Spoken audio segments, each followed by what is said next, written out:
Matapos ang halos 2 taon na pagkaantala, ang pagtatayo ng Ortigas Station ng Metro Manila Subway Project, MMSP, ay nagsimula ngayong Miyerkules sa Pasig City.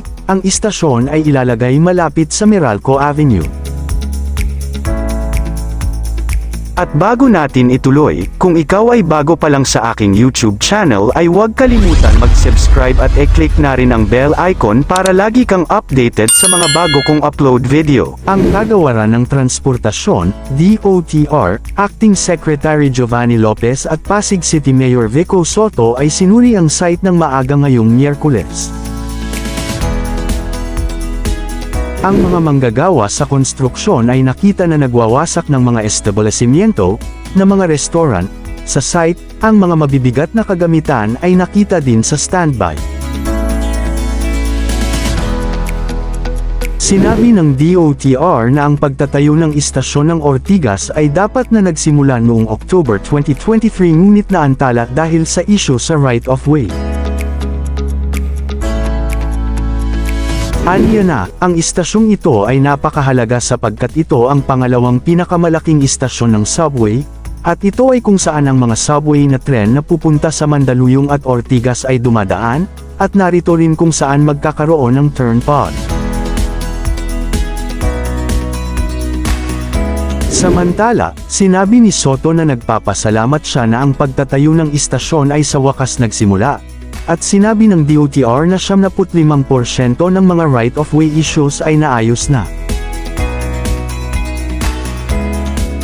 Ang MMSP ang pinakaunang sistema ng tren sa ilalim ng lupa ng bansa na broke ground noong 2019. Inisip na magkaroon ng kabuoang 17 istasyon at isang 30.34 hectare depot kung saan matatagpuan ang Philippine Railway Institute.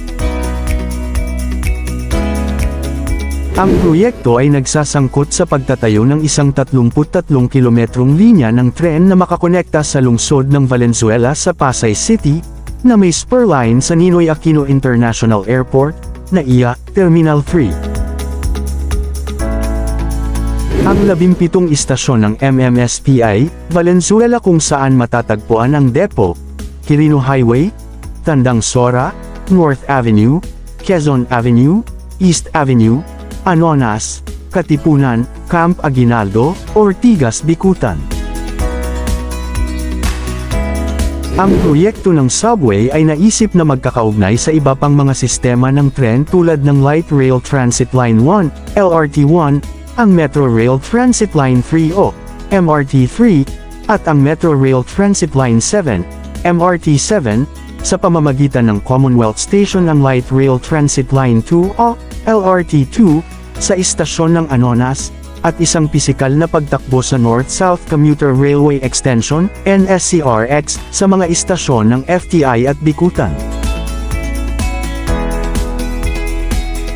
Ang proyekto ay kasalukuyang may tinatayang kabuuang halaga ng 488.5 billion pesos, kung saan ang 370.7 billion pesos ay pinansyal sa pamamagitan ng isang Official Development Assistance o ODA mula sa Japan International Cooperation Agency JICA, samantala 117.7 billion pesos ang saklaw ng pamahalaang Pilipinas.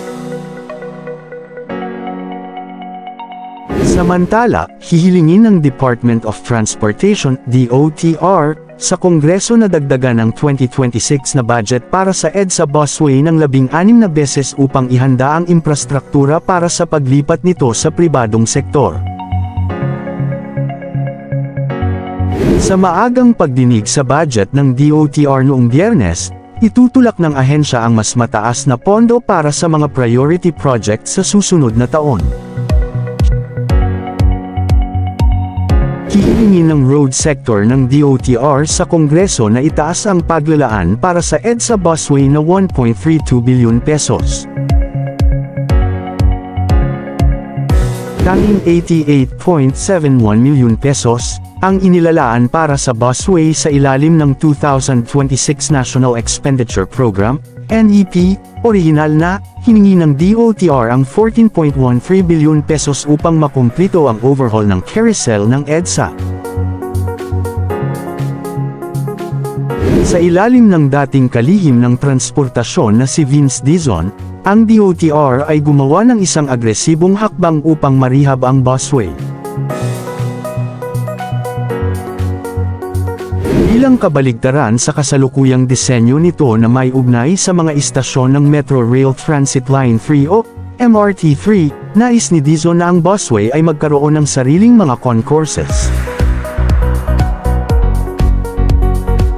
Sinabi niya na ang mga commuter, lalo na ang mga taong may kapansanan at mga senior citizen, ay nakakahanap ng nakakapagod na pag-akyat sa mga istasyon ng MRT3 at bumababa sa Center Island upang maabot ang busway.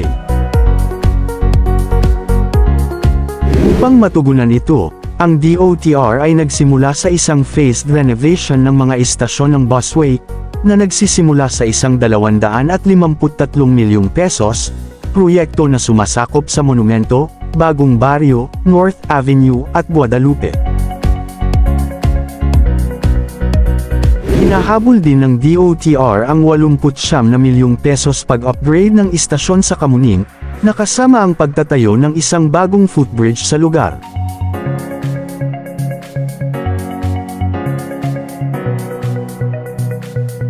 Kapag narehab ang busway, ibabalik ng DOTR ang infrastruktura sa pribadong sektor sa pamamagitan ng isang pakikitungo sa Public-Private Partnership, PPP. Sa kasalukuyan, inihahanda ng ahensya ang pag-aaral ng proyekto para sa 36.74 bilyong pesos, konsesyon upang pamahalaan ang busway. Ang busway ay tumatakbo para sa 28 kilometro sa pagitan ng Monumento at ang Parañaque Integrated Terminal Exchange, na nag-aalok ng 24 stops across 6 cities. Noong nakaraang taon, ang EDSA Carousel ay nagsilbi ng higit sa 63 milyong mga commuter, at kasalukuyang nakikinabang ito sa higit sa 177,000 mga Pilipino araw-araw.